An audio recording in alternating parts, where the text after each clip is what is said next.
여러분 안녕하십니까? 광주 MBC 뉴스데스크입니다. 어제까지만 해도 한파가 몰아치더니 오늘은 제법 추위가 풀린 하루였습니다.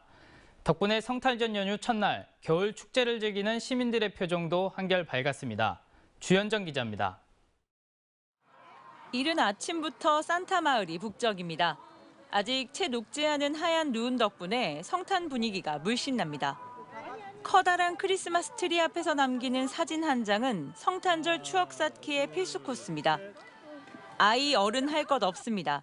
3355 들뜬 표정으로 오늘만큼은 동심의 세계로 빠져봅니다.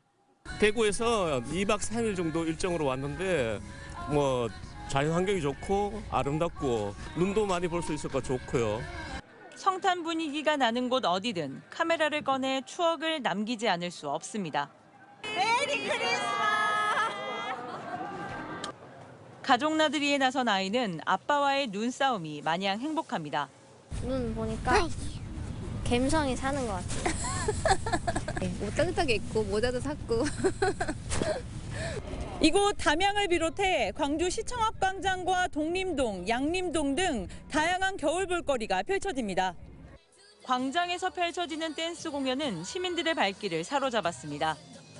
연인끼리, 가족끼리, 친구끼리 도심 성탄 축제에도 시민들의 발길이 이어졌습니다. 생각지도 못하게 날씨가 풀려가지고 펭귄마을이라는 곳을 처음 와봤는데 이런 공연까지 있어서 좋은 기회를 갖게 된 것 같습니다. 도심의 밤은 더 화려합니다. 연말까지 광주 곳곳에서는 크리스마스 앤 광주 빛축제가 펼쳐집니다. 한편 성탄 연휴인 내일과 모레 광주와 전남 대부분 지역은 대체로 흐리지만 오늘보다 기온이 더 올라 아침 최저 영하 4도, 낮 최고 7도 등의 분포를 보이겠습니다. MBC 뉴스 주현정입니다. 여순 사건 진상조사 보고서 작성을 주도할 기획단에 구구 인사들이 상당수 포함된 것을 두고 지역사회의 반발이 거세지고 있습니다. 유족들은 물론 시민사회단체들도 기획단 재구성을 요구하며 대정부 투쟁을 예고했습니다. 문영철 기자입니다. 여순 사건 진상조사 보고서 작성 기획단은 모두 15명. 이 가운데 단장을 맡은 허만호 경북대 명예교수는 뉴라이트 계열로 분류되는 인사이자 지난 2019년 국민들을 폄훼하는 발언으로 논란이 된 인물. 나종남 육사 사회과학처장은 홍범도 장군 등 독립운동가들의 흉상 철거를 주도했던 실무 책임자였습니다. 또 김형석, 남정옥 두 사람은 올해 한 토론회에서 4.3 보고서가 정치적 성격을 띠고 있다거나 미화, 과장됐다는 발언을 한 것으로 알려졌습니다. 이렇게 정부가 위촉한 단원 중 편파성 논란이 일고 있는 인사들이 상당수 포함된 반면 여순 사건 전문가는 찾아보기 어렵습니다. 75년간 인내하고 참아왔고 서름을 당해왔거든요. 뉴라이트 인사로 지어진 기획단 정말 분노하고 참담하기 그지없습니다. 진상조사 보고서는 여순 사건 특별법의 핵심이자 진실규명 활동의 최종 결과물입니다. 지금과 같은 인적 구성으로는 제대로 된 보고서 작성을 기대할 수 없고 결국 70여 년 만에 제정한 특별법까지 무용지물로 전락할 가능성이 큽니다. 진상조사 보고서 작성 기획단의 첫 회의가 열리는 건 다음 달 10일. 지역 시민사회단체는 밀실에서 졸속으로 구성된 기획단을 인정할 수 없다며 반발하고 나섰고 유족들은 국가폭력으로 인한 희생자들을 기만하는 것이라며 반정부 투쟁을 예고했습니다. 이것은 또 여순을 75년 만에 해결하고자 하는 열망을 또 다른 좌우 대립의 형태로 만들어가게 됐다고 하는 의도가 보이는 것 같아서 유족들과 시민사회단체는 다음 주 전남도청과 국회에서 정부를 규탄하는 기자회견을 열고 기획단의 재구성을 촉구할 계획입니다. MBC 뉴스 문형철입니다. 광주 전남 지역민들이 갈수록 아침 식사를 하지 않는 것으로 나타났습니다. 질병관리청의 지역사회 건강조사 결과를 보면 광주의 올해 아침 식사 실천율은 47.4%로 지난 2019년과 비교해 0.8%포인트 줄었고 전남의 경우 5년 만에 56%에서 48.4%로 7.6%포인트 감소한 것으로 확인됐습니다.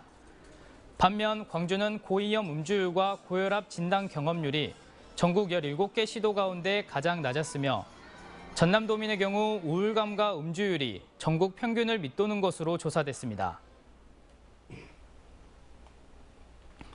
분양권 투기 의혹을 받은 광주 지산 1구역 재개발 사업지 주택 소유주들이 항소심에서도 무죄를 선고받았습니다. 광주지법 김평호 분양판사는 지난 2019년 지산 1구역의 원룸을 사들여 자녀 이름으로 명의 신탁한 혐의로 기소된 지주 6명에 대해 투기 목적보다는 증여 가능성을 배제할 수 없다며 검사의 항소를 기각했습니다. 검찰은 이들이 다가구 주택보다 분양권이 많이 나오는 다세대 주택으로 변경하는 일명 지분 쪼개기를 위해 자녀 이름으로 원룸을 구매했다고 봤지만 재판부는 자녀들이 국세청에 매수대금 일부 증여를 신고한 점과 자녀들이 세금을 부담한 점 등을 무죄의 근거로 봤습니다. 새 들어 살던 여인숙 주인을 살해한 70대 투숙객이 징역 23년을 선고받았습니다. 광주지법 김상규 부장판사는 지난 8월 광주 동구의 한 여인숙에서 주인을 흉기로 살해한 혐의로 기소된 76살 투숙객에 대해 범행 수법이 매우 잔혹하다며 양형 이유를 밝혔습니다. 해당 여인숙 장기 투숙객인 이 남성은 평소 술에 취하면 물건을 부수는 등의 이유로 주인과 갈등을 빚어왔으며 사건 당일도 술을 마시고 범행한 것으로 조사됐습니다. 문화체육관광부가 발표한 남부권 광역관광 개발 계획에 전남은 56개 사업에 1조 3천억 원이 투입됩니다. 전라남도는 우선 2024년부터 4년 동안 6,300억 원가량을 투입해 해남 땅끝 수상 공연장 건립과 순천 갯벌치유 관광 플랫폼, 강진가우도 빛의 숲 관광 갤러리 등 29개 사업을 추진합니다.